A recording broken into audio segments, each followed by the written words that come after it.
ശബരിമലയിലെ ദ്വാരപാലക ശില്പങ്ങളുടെയും ശ്രീകോവിലിലെ മുഖ്യ കവാടത്തിൻ്റെയും അതോടൊപ്പം ശബരിമലയിലെ ശ്രീകോവിലിലെ മറ്റ് ഭിത്തികളിലെയുമൊക്കെ സ്വർണ്ണപ്പാളികൾ അവയുടെ അറ്റകുറ്റപ്പണി നടത്തുന്നതിൻ്റെ പേരിലുണ്ടായിട്ടുള്ള വിവാദം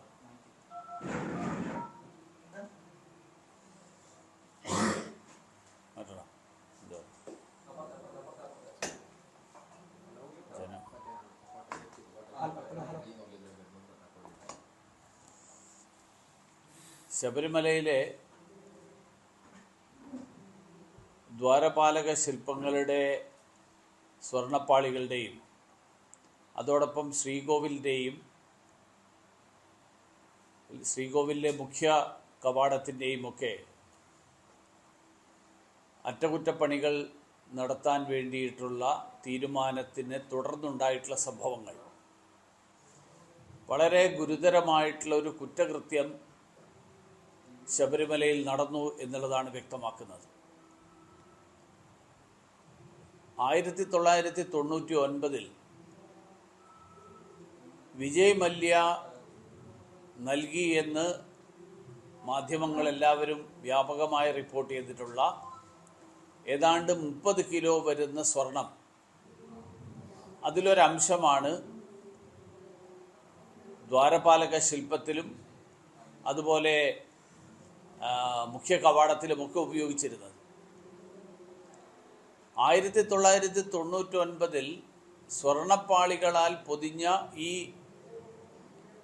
ദ്വാരപാലക ശില്പം ഉൾപ്പെടെയുള്ള കാര്യങ്ങൾ 20 വർഷം കഴിഞ്ഞപ്പോൾ കേടുപാട് വന്നു എന്നുള്ള പേരിൽ അവയൊക്കെ അറ്റകുറ്റപ്പണിക്കായിട്ട് ശബരിമലയിൽ നിന്ന് പുറത്തേക്ക് അയക്കാനുള്ള തീരുമാനം തന്നെ ദേവസ്വം മാനുവലിൻ്റെ വിരുദ്ധമാണ്. ദേവസ്വം മാനുവൽ പറയുന്നത് എല്ലാ ഇത്തരത്തിലുള്ള കാര്യങ്ങളും നടത്തേണ്ടത് ക്ഷേത്ര പരിസരത്താണെന്നാണ്. 1999 വിജയ് മല്യ ഈ പണിയൊക്കെ നടത്തിയത് ഈ ദ്വാരപാലക ശില്പങ്ങളെ ഒന്നും പുറത്തു കൊണ്ടുപോയിട്ടല്ല, ശബരിമലയിൽ തന്നെയാണ് നടത്തിയത്. അപ്പോൾ 20 വർഷത്തിന് ശേഷം ഈ ദ്വാരപാലക ശില്പങ്ങളുടെയും അതുപോലെ വാതിലും വാതിൽപ്പടിയും കട്ടിളയും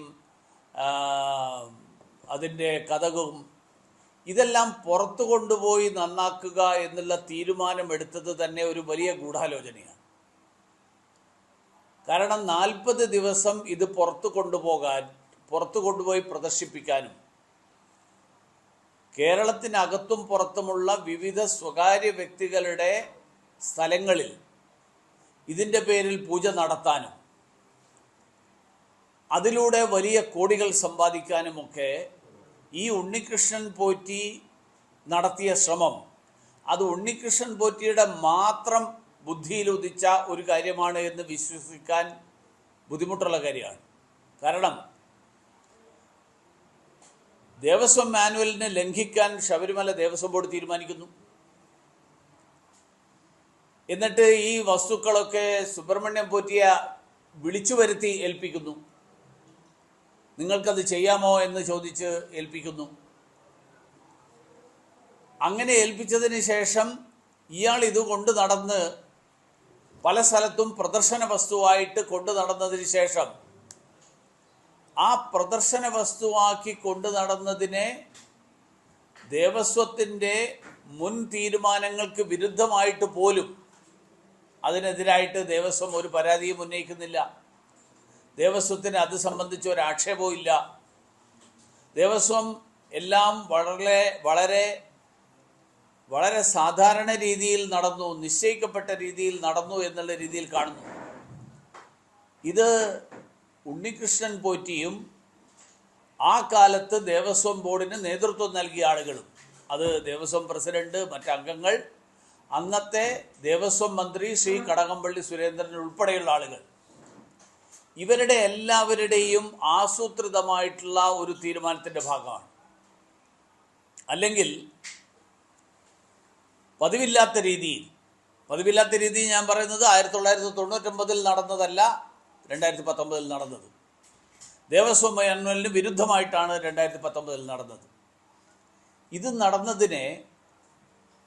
നടന്ന് ഇത്രയും കോടികൾ സമ്പാദിച്ച്, മാത്രമല്ല ശബരിമലയിലെ ദ്വാരപാലക ശില്പങ്ങൾ അടക്കം മാറ്റി എന്ന് കരുതപ്പെടുന്നു. കാരണം അല്ലെങ്കിൽ ഈ ദ്വാരപാലക ശില്പത്തിന് 4 കിലോ വെയിറ്റ് കുറയാൻ പറ്റില്ലല്ലോ. ചെന്നൈയിൽ കൊണ്ടുപോയ സാധനത്തിന് തൂക്കം കുറവായിരുന്നു എന്ന് പറഞ്ഞാൽ ചെത്തിയെടുക്കാൻ സാധ്യതയില്ല. അപ്പോൾ ദ്വാരപാലക ശില്പങ്ങൾ തന്നെ മാറ്റിയിരിക്കാൻ സാധ്യതയുണ്ട് എന്നാണ് പലരും സംശയം എന്നുള്ള നിലയിൽ പ്രകടിപ്പിച്ചിട്ടുള്ളത്. ഇത് കഴിഞ്ഞതിന് ശേഷം ദേവസ്വം ബോർഡ് 2019 ശേഷം ഇത് സംബന്ധിച്ച് ഒരു പരാതിയും എവിടെയും ഉന്നയിച്ചിട്ടില്ല, ആർക്കും പരാതി നൽകിയിട്ടില്ല.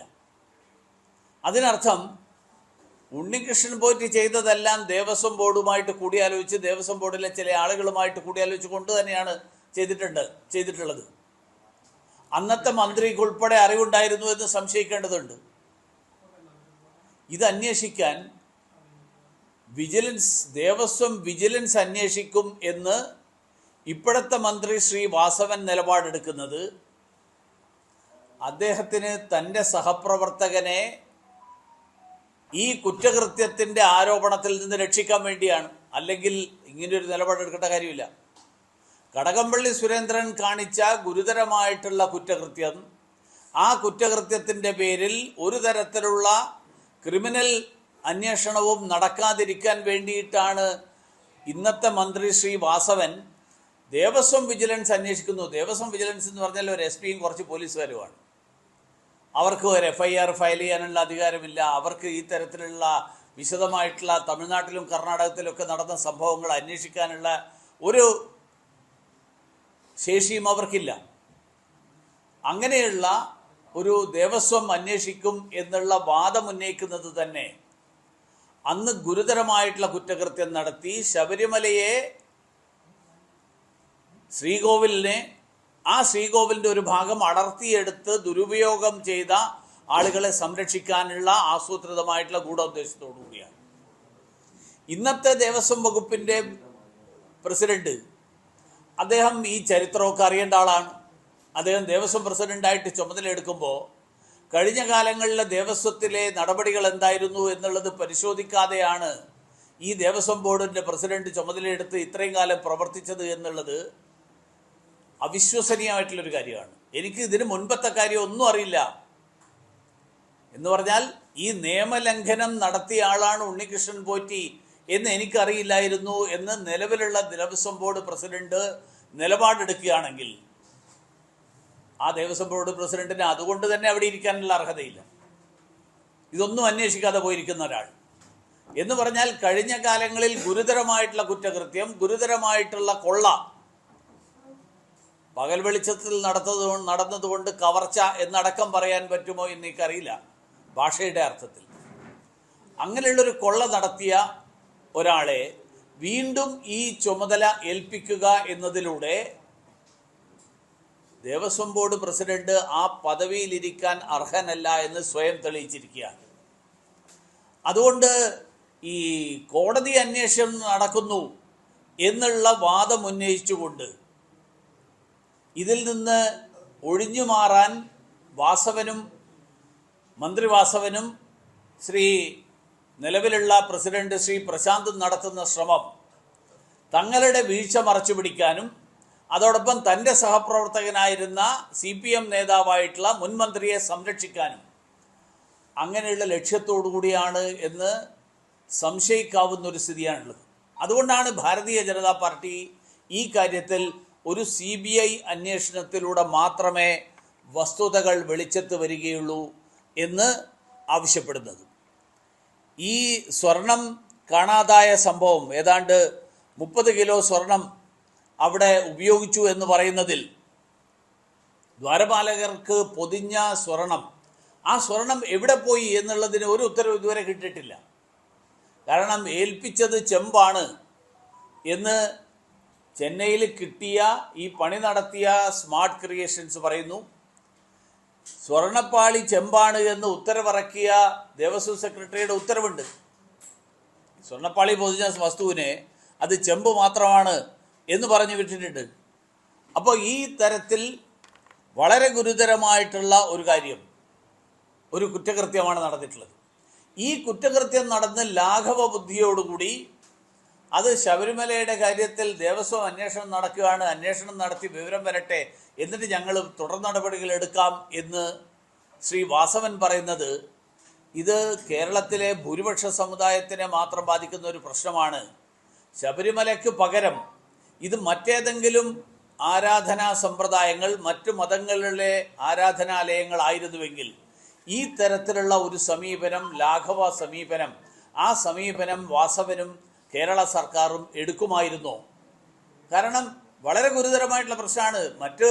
മറ്റേതെങ്കിലും മതവിശ്വാസികളുടെ ശബരിമലയിലെ ശ്രീകോവിൽ പോലെ പരിപാവനമായിട്ടുള്ള ഒരു കേന്ദ്രത്തിലാണ് ഈ തരത്തിലുള്ള കവർച്ച നടന്നിരുന്നുവെങ്കിൽ തെരുവുകളിൽ മുഴുവൻ ഇന്ന് പ്രതിഷേധമായനെ. കേരളം മുഴുവൻ ജനങ്ങൾ പ്രക്ഷുബ്ധരായി ഈ സർക്കാരിനെതിരായിട്ട് തിരിഞ്ഞേനെ. കേരളത്തിലെ വിശ്വാസി സമൂഹം, ശബരിമല അയ്യപ്പ വിശ്വാസികൾ അങ്ങനെ തെരുവുകളിൽ ഇറങ്ങാത്തത് കൊണ്ടാണോ സർക്കാർ ഈ തരത്തിലുള്ള ഒരു ലാഘവ ബുദ്ധിയോടുകൂടിയിട്ടുള്ള സമീപനം, ആ സമീപനം സ്വീകരിക്കുന്നത് എന്നുള്ള ചോദ്യം കൂടി ഈ സന്ദർഭത്തിൽ ഉയർത്താൻ ഞാൻ ആഗ്രഹിക്കുകയാണ്. അതോടൊപ്പം ഇത് രണ്ടും 2018-19 കാലഘട്ടത്തിലെ ആചാരലംഘനത്തിന് വേണ്ടിയിട്ടുള്ള സർക്കാരിൻ്റെ നീക്കവും, ഇതേ കാലഘട്ടത്തിൽ അതുവരെയുള്ള നിയമങ്ങളും ആചാരങ്ങളും ലംഘിച്ചുകൊണ്ട് ശബരിമലയിലെ ദ്വാരപാലക ശില്പങ്ങളുടെ ചെമ്പുപാളികളും അതോടൊപ്പം ശ്രീകോവിലിൻ്റെ വാതിലും ഉൾപ്പെടെയുള്ളവ ശബരിമലയിൽ നിന്ന് കടത്തിക്കൊണ്ടുപോയതും ഈ ആചാരലംഘനത്തിൻ്റെ ഭാഗം തന്നെയാണ്. ശ്രീ പിണറായി വിജയന് ഈ ആചാരലംഘനത്തിൻ്റെ കൂട്ടുനിന്നതിൻ്റെ, അതിന് നേതൃത്വം നൽകിയതിൽ നിന്ന് ഒഴിഞ്ഞു മാറാനാകില്ല. അദ്ദേഹവും ഈ കാര്യത്തിൽ മറുപടി പറയേണ്ടത്.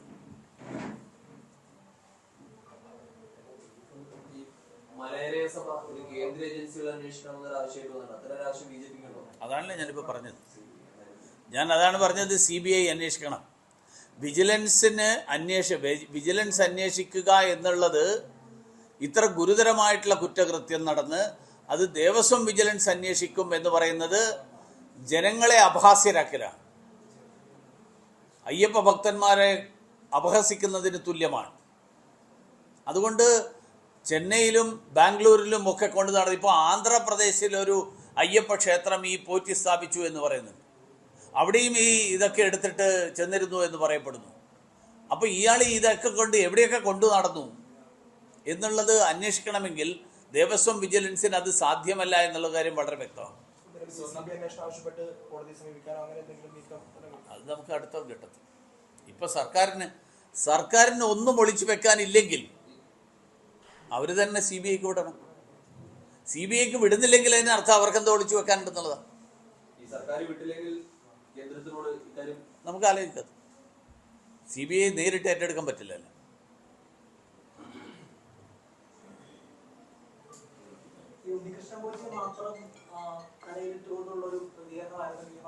അല്ല, അതുകൊണ്ടാണ് ഞാൻ പറഞ്ഞത്, ഉണ്ണികൃഷ്ണൻ പോറ്റിക്ക് ഒറ്റയ്ക്ക് ഇത് നടക്കാൻ പറ്റില്ല. ദേവസ്വം ബോർഡിന്റെ കൂടി ആസൂത്രിതമായിട്ടുള്ള ഗൂഢാലോചനയുടെ ഭാഗമായിട്ട് തന്നെയാണ് 2019 ഇത് ഉണ്ണികൃഷ്ണൻ പോറ്റിയുടെ കയ്യിലേൽപ്പിച്ചത്. ഇത് ഇവരുടെ ഈ പത്മകുമാർ ഉൾപ്പെടെ ഇളമ്പള്ളി ക്ഷേത്രത്തിൽ പരിപാടിയിൽ പങ്കെടുത്തിട്ടുണ്ട്. ഉണ്ണികൃഷ്ണൻ പോറ്റി ഒറ്റയ്ക്ക് എങ്ങനെയാ നടത്തുക? അതിനർത്ഥം പത്മകുമാർ ഉൾപ്പെടെ പങ്കാളിയായിട്ടാണ് ഇതെല്ലാം നടത്തിയത്. അപ്പോൾ അങ്ങനെ നടത്തുമ്പോൾ ഉണ്ണികൃഷ്ണൻ പോറ്റി പല സ്ഥലത്ത് നിന്ന് ഉണ്ണികൃഷ്ണൻ പോറ്റിക്ക് കിട്ടിയെന്ന് പറയുന്ന പാരിതോഷികങ്ങളുണ്ടല്ലോ, ആ പാരിതോഷികം മുഴുവൻ ഉണ്ണികൃഷ്ണൻ പോറ്റിക്കാണോ പോയത്? അതിൽ എത്ര കടകംപള്ളിക്ക് പോയി, എത്ര പത്മകുമാറിന് പോയി എന്നുള്ളതും ഒരു പ്രശ്നമാണ്. മാത്രമല്ല, ഇപ്പോൾ ഒരു വാർത്ത എനിക്ക് അയച്ചു തന്നത്, ബാംഗ്ലൂരിലൊരാൾ, അദ്ദേഹം ഈ ശബരിമലയിലെ ശ്രീകോവിൽ സ്വർണം കൊണ്ട് പൊതിയാൻ വേണ്ടി അദ്ദേഹം 20 കോടി ചെലവാക്കിയെന്ന് പറഞ്ഞിട്ട് വേറൊരു വാർത്ത വന്നിട്ടുണ്ട്. ആകെ ശബരിമല ഒരെണ്ണേ ഉള്ളൂ. ശബരിമലയിൽ ശ്രീകോവിലിന് ഒരു ഒരു ഒരു പ്രവേശന കവാടമേ ഉള്ളൂ.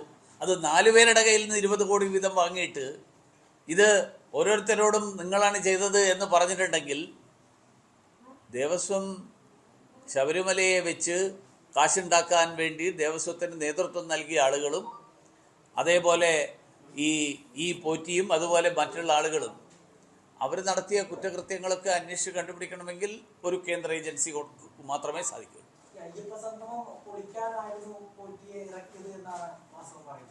പോറ്റി ഇറക്കിയത് ഇവർ തന്നെ നേരിട്ടല്ല, ഇവരല്ലേ ക്ഷണിച്ചു വരുത്തിയത്. 2025 ഉൾപ്പെടെ നിങ്ങൾക്കിത് ചെയ്യാമോ എന്ന് പോറ്റിയോട് അങ്ങോട്ട് ചോദിക്കുകയാണ് ചെയ്തത്. പോറ്റിയെ വേറെ ആരുമല്ല ഇറക്കിയത്. അങ്ങനെയാണെങ്കിൽ പ്രശാന്താണ് അത് തന്നെ ഈ അയ്യപ്പ സംഗമം പൊളിക്കാൻ ശ്രമിച്ചതെന്നുള്ളതാണ് അതിൻ്റെ അർത്ഥം.